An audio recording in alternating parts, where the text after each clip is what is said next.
Hello everyone, আসসালামু আলাইকুম। সবাই কেমন আছেন? আশা করি সবাই ভালো আছেন। সবাইকে জানাই শুভ সন্ধ্যা। তো আজকে সুন্দর একটি পিঠার রেসিপি নিয়ে এসেছি, দেখেন, আশা করি ভালো লাগবে। এই পিঠা আমাদের এলাকায় বলে সুজির রস বড়ি পিঠা। আপনারা কে কোন নামে চিনেন এই পিঠার নাম অবশ্যই কমেন্টে জানাবেন।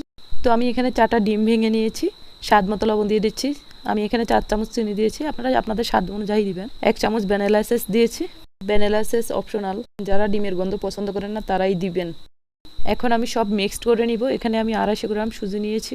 সুজিটা আপনি অল্প অল্প করে দিবেন, একসাথে দিবেন না। একসাথে দিলে বেশিও হয়ে যেতে পারে, কারণ ডিমের সাইজ ছোটো হতে পারে, বড় হতে পারে।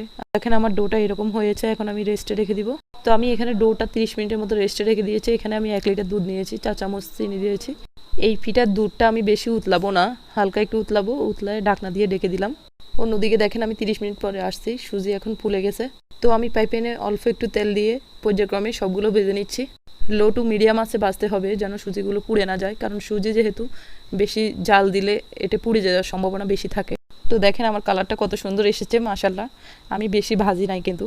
তো আমি পর্যায়ক্রমে সবগুলো ভেজে নিয়েছি। এখন আমি দুধটা আর একটু গরম করে নিচ্ছি, কারণ গরম দুধের মধ্যে দিলে পিঠাটা তাড়াতাড়ি চুষে নেবে।